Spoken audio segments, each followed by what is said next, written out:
Hey friends, my name's Steven with Leviathan Snakes, and this here is Aries. He is our visual sunset male, and he's going to be helping me talk about our brand new series, which we're super excited about.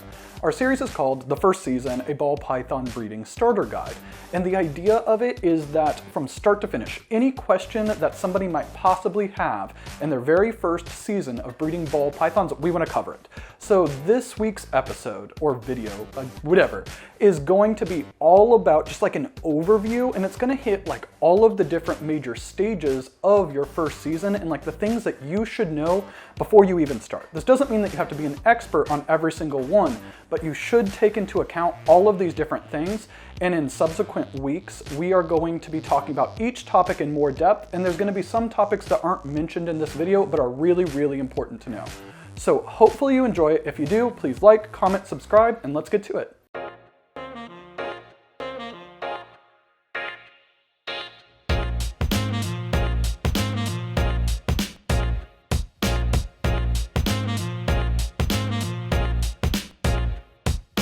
Before we really start the video, we want to make like a disclaimer up front. This video isn't a how-to guide for all of these different topics. Instead, it is just simply telling you like, hey, here are different things that you should do some research on, and we will cover all of these topics in more depth in future videos of the first season series.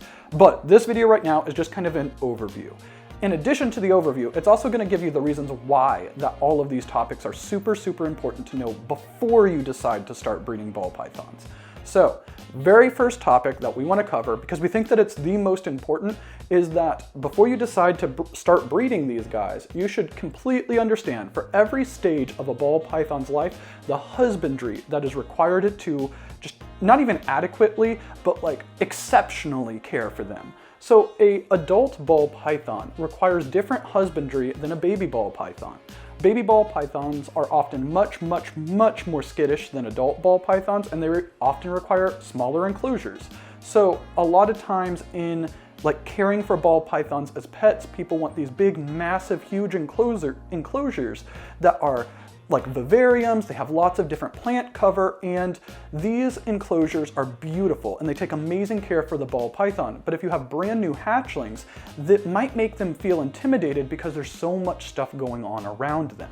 In this case, you might want to scale it down and have something more simple. So just being aware of the husbandry requirements for all of the different ball pythons, especially when it comes to feeding. So if you are used to feeding your ball pythons frozen thawed prey, you might need to give hatchlings a live prey, because hatchlings are notoriously picky, and when they first come out of the egg, they aren't necessarily sure how to actually feed. Some of them are great. We have had one that was just, she didn't take. It's almost like she didn't know that prey was like food for her, and it took us assist feeding her before she started eating on her own. So if you've never assist fed, or if you haven't researched assist feeding, you should definitely check that stuff out before you decide breeding ball pythons, because something like that is bound to come up at some point in time. Understanding genetics, specifically ball python genetics, is absolutely crucial when it comes to identifying the genes in the animals that you are producing and selling. If you cannot identify the genes in your animal and you don't have an idea of what could possibly be in that animal, you won't have a very successful time selling those animals, or at least selling them truthfully. So the genes that you need to be aware of would be recessives, including special recessives, dominant, incomplete dominant, or codominant. And those also include allelic pairings. We're not going to go super in depth on these different types of genes in this video. We will be doing that in the future.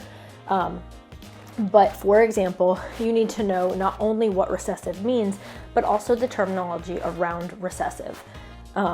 For example, the heterozygous form of an animal carrying a trait that doesn't actually display that trait, is commonly called a het. So if you have a het albino, a visual albino, or just an albino, or you could possibly have possible hets. So like you might see someone say something like a 66% het albino, 66% het pied.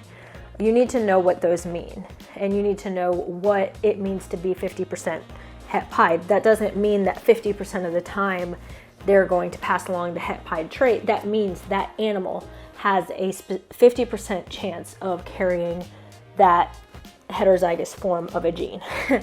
So understanding those different things is absolutely crucial, not only when you're buying your animal, but also when you're selling them. The next topic that it's really important to research before you decide to start breeding ball pythons are, what are all of the different combos out there? And when I say all of the different combos, I don't mean that you need to know every single combo that's ever existed or could exist, because one, that's impossible, two, that's just ridiculous. It would be so much work that you would be doing so much research before you ever started breeding that you would never actually get to start breeding. So when I say do research on all the combos, it is more of what are the big popular common combos and the complexes, so that way you can understand how all of the different morphs interact with each other.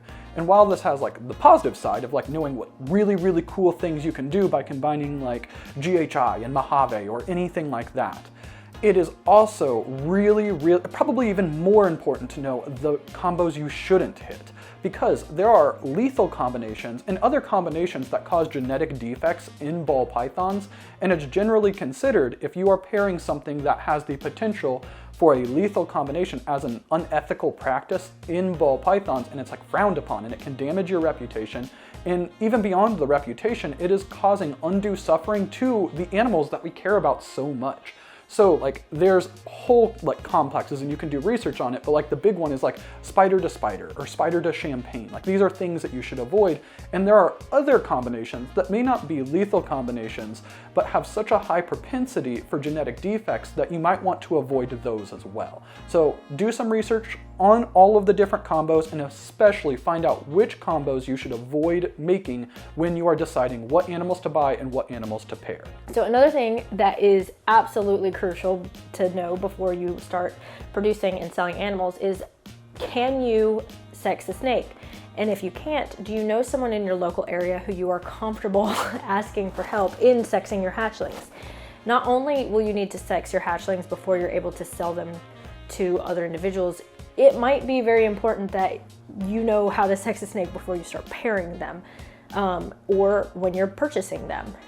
You don't want to purchase a female who ends up being a male, and you put them in an enclosure with another male, and the two possibly fight while you're not paying attention. Next topic that I have is, how are you going to incubate your eggs? Because ball pythons lay eggs. Boas, they have live birth, which is really, really cool, at least for us when we're coming from the ball python world.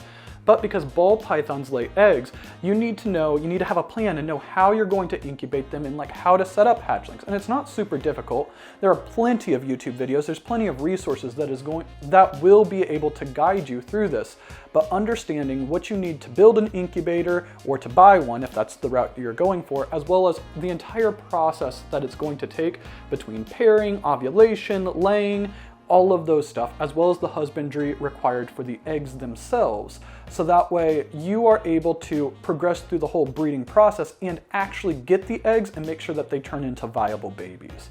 So when you are doing all of your research, make sure to find out what you need for an incubator if you're going to build it, or the best places to buy one. In addition, find out all of the different steps and things that you need in order to incubate eggs correctly. So how are you going to sell all these hatchlings you've produced? You need to think about that long before you've started breeding snakes.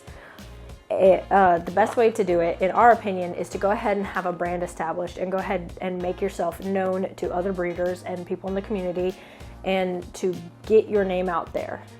If people have seen that you have the animals that you say you have, and they've seen that you've put in the work, they are going to be more likely to purchase from you and more likely to trust you, and know that what you're selling is an animal you actually have. If you are someone who has just produced some snakes in your home, there's nothing wrong with that, but I wouldn't personally want to purchase a snake from someone who I'd never heard of, who just says they have what I'm looking for. So letting people know that you're out there is very important ahead of time, and knowing the different avenues in which people purchase the animals, whether it be through Morph Market, at reptile shows, or on Facebook Marketplace. Those types of things are very important to know way ahead of time, so that you can successfully sell the beautiful animals that you have produced. This last tip actually is probably the least to do with ball pythons directly. It's not husbandry, it's not equipment, it's not genetics. Instead, this is what are your local laws, your rules, your regulations that surround animals or businesses, because sometimes people live in like HOA neighborhoods, and it's very, very common to have rules against running a business out of your home in an HOA neighborhood. And this doesn't mean that if you start breeding ball pythons as a hobby and you're not supposed to, that like the police are going to kick down your door, but you do want to be aware of this because you don't want to run into a situation where you get fined, you get in trouble, you have to get rid of animals because you weren't supposed to have them to begin with. So before you start investing thousands of dollars into breeding ball pythons, definitely see if there's any rules, laws, or regulations that prohibit you from breeding or keeping them in the first place. Thank you guys so much for watching our video today. I hope it was very helpful to anybody who wants to get started breeding and isn't quite sure where to get started. We're going to be putting out a lot of other videos going deeper into these topics over the next couple of weeks. So keep an eye out for those if there's something you are interested in, and let us know in the comments below if there's any specific video that you would like to see, or if there's anything that you think we may have left out that would be really important for a new breeder. Again, I'm Courtney with Leviathan Snakes, and we appreciate you watching.